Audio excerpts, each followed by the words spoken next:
भरत भैया, सबको सावधान कर दीजिए, पर्वत टूट रहे हैं। बस प्रहार रोक दो।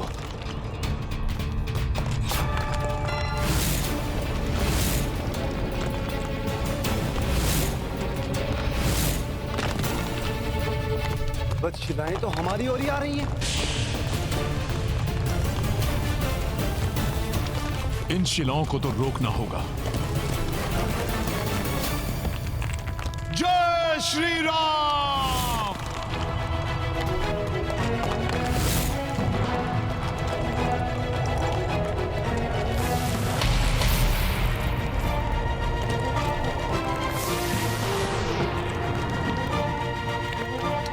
अद्भुत है हनुमान।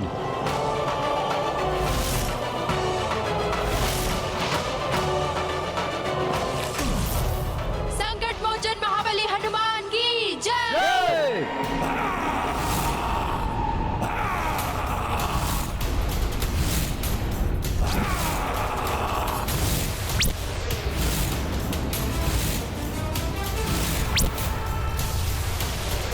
सावधान, तावमुख पुनः प्रहार कर रहा है।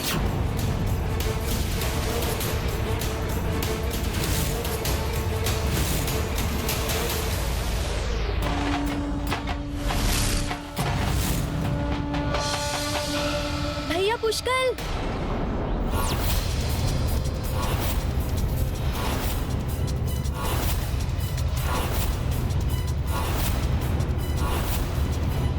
बस बहुत हो गई तुम सबकी वीरता। स्मरण रखो, तुम्हारा राजकुमार पुष्कल मेरा बंदी है, जिसे कैकेयी राज्य में ही गुप्त रूप से भूमिगत करके रखा हुआ है मैंने। यहाँ का राजा युद्धजीत भी उसे ढूंढ नहीं पाएगा। कायर एक बालक को ढाल बना रहा है। चिल्लाओ मत। तुम्हारी छोटी सी भी भूल पुष्कल के जीवन के अंत का कारण बन सकती है।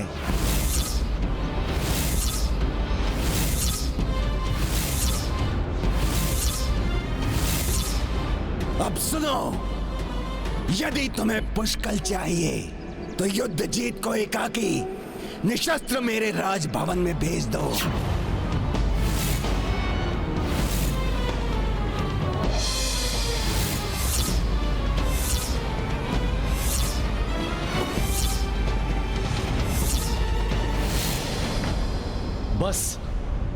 बस भरत, मेरे कारण पहले ही आप सब पर बहुत संकट आ चुके हैं। मैं नहीं चाहता कि पुष्कल या किसी और पर अब कोई और संकट आए। यदि मेरे कारण पुष्कल का तनिक भी अहित हुआ तो मैं स्वयं को कभी क्षमा नहीं कर पाऊंगा।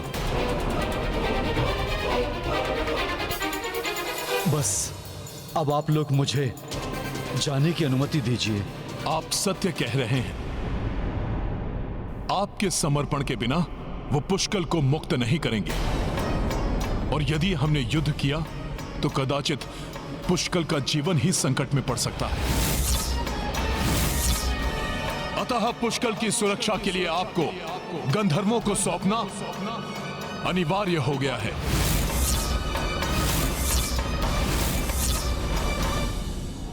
उचित है ऋषिवर, मैं वचन देता हूं, हमारी वार्तालाप के मध्य जो भी व्यवधान उत्पन्न करेगा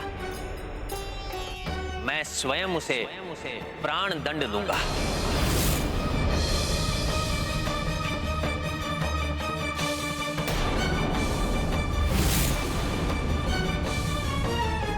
अब स्थितियां विधान के अनुसार निर्मित हो गई हैं। सर्वप्रथम लक्ष्मण का होगा देह त्याग और कारण बनेगा श्री राम का वचन।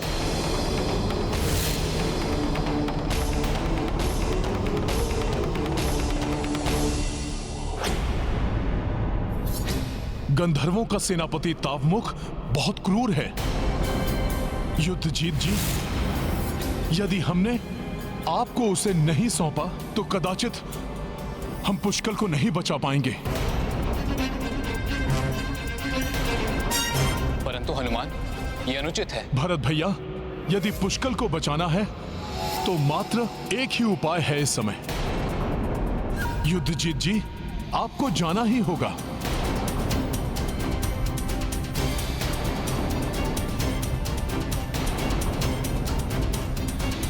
लक्ष्मण, हमें ऋषिवर के साथ एकांत चाहिए। जो आज्ञा भैया। और हाँ, ये ध्यान रखना, जब तक ऋषिवर अपनी वार्तालाप पूर्ण करके किसी को भीतर आने की अनुमति नहीं देते, इस कक्ष में कोई भी प्रवेश ना करे। वचन देता हूं भैया, मैं किसी को भीतर नहीं आने दूंगा और न ही स्वयं आकर वार्तालाप के मध्य हस्तक्षेप करूंगा। स्मरण रहे, ऋषिवर की इच्छा अनुसार जो भी हमारी वार्तालाप के मध्य हस्तक्षेप करेगा तो वो मृत्यु दंड का भागी होगा। मैं स्मरण रखूंगा भैया। न जाने क्यों मेरा मन आशंकित हो रहा है। ये कठिन घड़ी है दोनों के लिए। श्री राम ने हर निर्णय में लक्ष्मण को अपने साथ रखा है और सदैव परछाई के समान श्री राम के साथ रहने वाले लक्ष्मण उन्हें एकाकी कैसे छोड़ सकते हैं? मैं भैया राम का अनुज ही नहीं, सदैव परछाई के समान उनके साथ रहने वाला उनका सेवक भी हूं। फिर ऐसा क्या है जो मुझे इस संदेश से पृथक रखा जा रहा है? क्या हो सकता है इसके पीछे? मैं तो लक्ष्मण को कभी विलग नहीं करना चाहता, किंतु ऋषिवर की इच्छा भी नहीं टाल सकता। ना जाने ऐसा कौन सा विशेष संदेश लाए हैं ऋषिवर।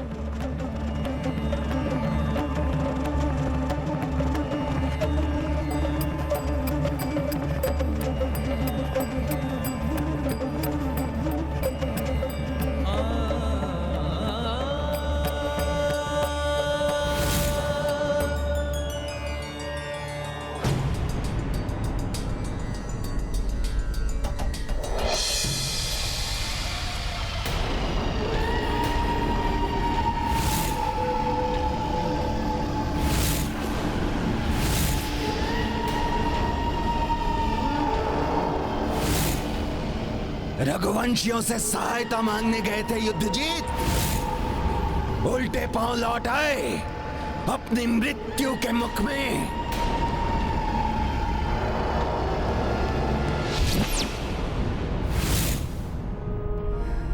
भरत, तावमुख जितना धूर्त है उतना ही चतुर भी है। उसे मूर्ख बनाना इतना सहज नहीं होगा। हनुमान की युक्ति की यदि उसे भनक लगी तो वो पुष्कल को जीवित नहीं छोड़ेगा। मामा श्री, संकट से मुक्ति दिलाने वाले संकट मोचन है हमारे महाबली हनुमान। वो हमारे पुष्कल पर कोई भी संकट नहीं आने देंगे।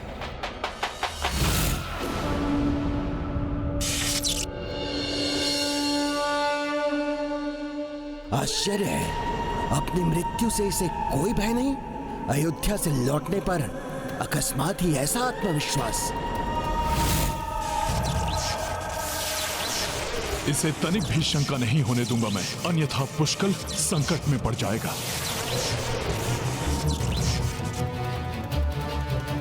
मृत्यु को समीप देखते ही खो बैठे सारा आत्मविश्वास।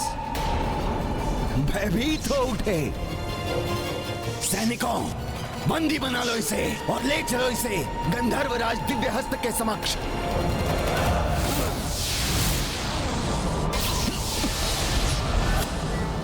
एक बार पुष्कल की सुरक्षा सुनिश्चित हो जाए, फिर बताता हूं तुम्हें गंधर्वों कि तुम जैसे दुष्टों के साथ कैसा व्यवहार होना चाहिए।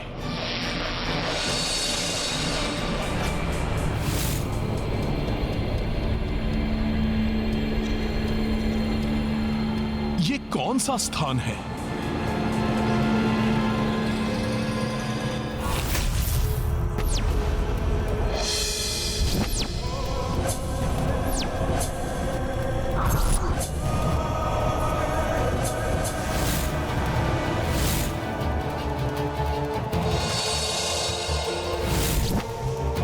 जय हो गंधर्वराज दिव्यहस्त। आपका बंदी कैकेयी नरेश युद्धजीत आपके समक्ष प्रस्तुत है।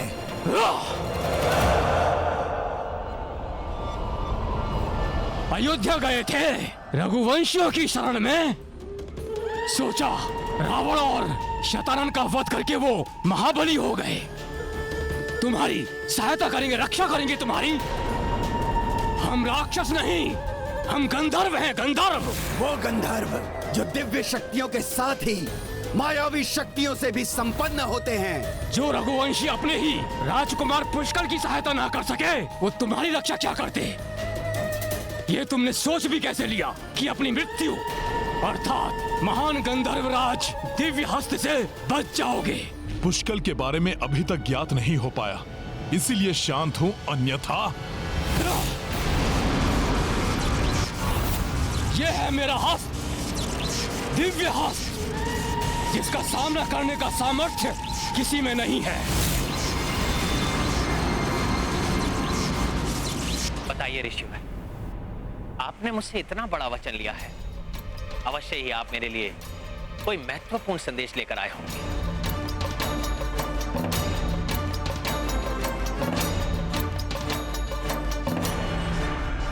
हाँ श्री राम।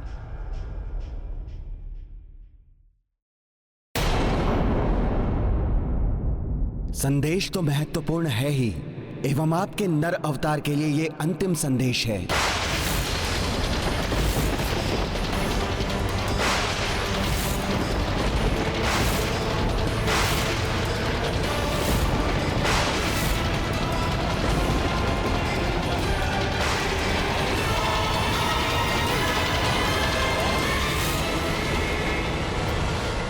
अंतिम संदेश?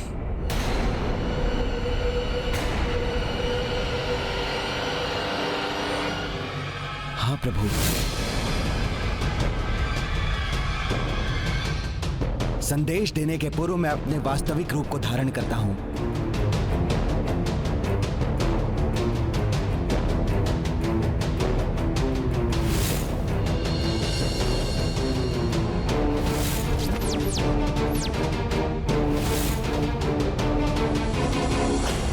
यमदेव, आप? क्षमा करें प्रभु, आपसे भेंट करने के लिए मुझे छद्म रूप धारण करना पड़ा। अन्यथा हनुमान को यदि ज्ञात होता कि हम यहां पर आए हैं, तो आपसे भेंट करना तो दूर,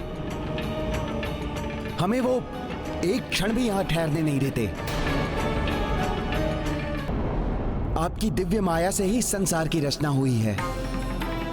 आपके परम ब्रह्म विष्णु स्वरूप के नाभि कमल से सृष्टिकर्ता ब्रह्मदेव उत्पन्न हुए। उनके पुत्र ऋषिवर मरीचि से महर्षि कश्यप और उनसे सूर्यदेव, और प्रभु सूर्यदेव से मेरा जन्म।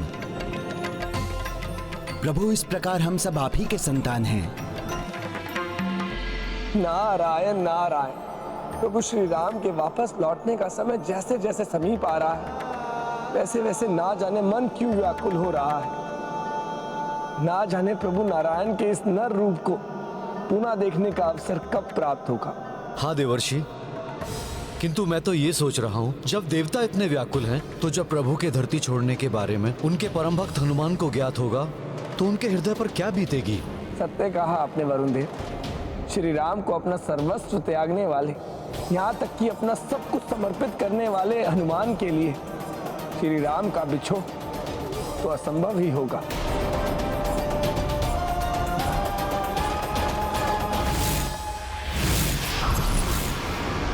ये दुष्ट मुझे कितना भी उकसाए, किंतु अपने उद्देश्य को सफल बनाने के लिए मुझे संयम रखना ही होगा। उन गंधर्वों को कठोर उत्तर देकर पुष्कल और कैकेयी राज्य को उनके बंधन से मुक्त कराना होगा। अब तुम्हारी मृत्यु होगी युद्धजीत, और जिन रघुवंशियों ने तुम्हारा साथ देने का प्रयत्न किया है ना, उन्हें भी सीख देने के लिए इस पुष्कल की भी मृत्यु होगी।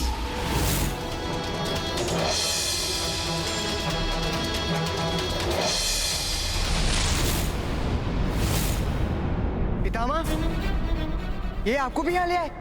कैसे? अयोध्या में हनुमान जी पिताश्री महाराज राम, पिताश्री और अन्य सबके होते हुए भी अयोध्या में सब कुशल तो है ना? बस बस, अधिक उतावला होने की आवश्यकता नहीं है। उनकी नहीं, अपनी चिंता करो रघुवंशी। सर्वप्रथम तुम्हारे पिताश्री के मामा के समक्ष तुम्हारा अंत करूंगा मैं, फिर उन्हें भी भेजूंगा यमलोक। अब पुष्कल मेरे समक्ष है, इसी क्षण की प्रतीक्षा थी मुझे। गंधर्वराज दिव्य हस्त,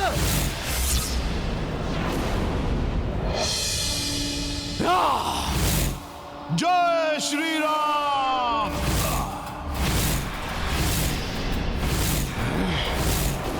ये तो हनुमान है, इसे हमारी दुर्बलता ज्ञात है।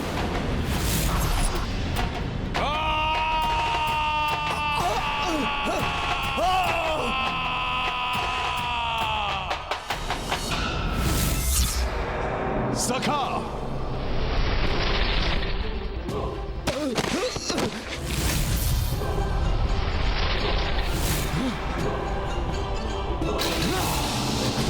पुष्कल,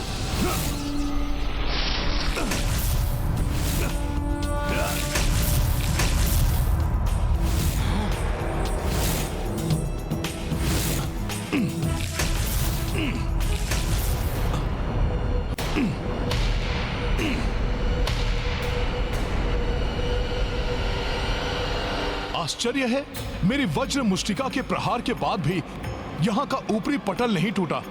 कैसा है यह स्थान? आप सृष्टि के संरक्षक एवं पालनहार हैं। मत्स्य अवतार लेकर आपने सृष्टि को प्रलय जल से उबारा। कूर्म अवतार लेकर आपने देवताओं को समुद्र मंथन में सहयोग किया और मोहिनी रूप धारण कर आपने अमृत को असुरों के हाथों में पड़ने से बचाया। सृष्टि के संचालक देवताओं को आपने अमृत बांटकर रक्षित किया। वराह अवतार धारण कर आपने पृथ्वी को रसातल के अंधकार से निकालकर उसका उद्धार किया। नरसिंह अवतार धारण करके आपने भक्ति की शक्ति को दर्शाया।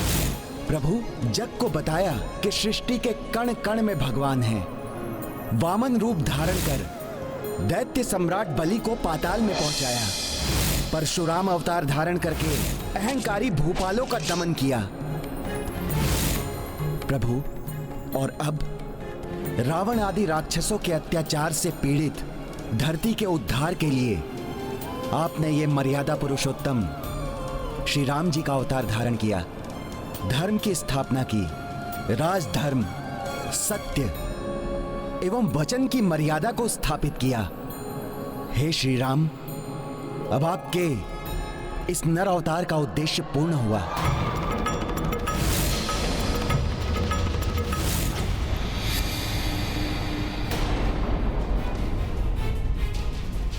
ये क्या? अकस्मात ही मेरा हृदय व्याकुल क्यों हो उठा? हनुमान जी,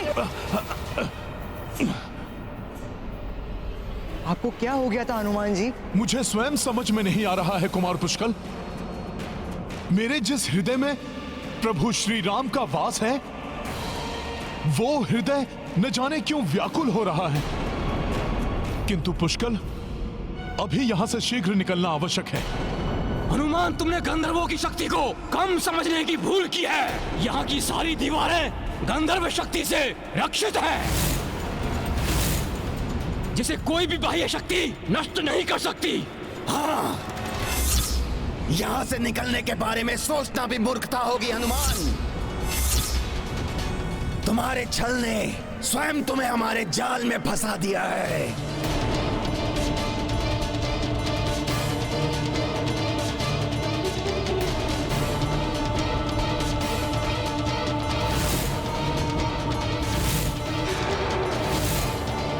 अब क्या किया जाए हनुमान जी? है कोई अन्य युक्ति? पुष्कल को यहां से बाहर निकालने के लिए मुझे अति शीघ्र कोई युक्ति सोचनी होगी। ये है रामायण, रामचंद्र गुण धाम की, सब सुधि जन करिए कथा श्रवण श्री राम।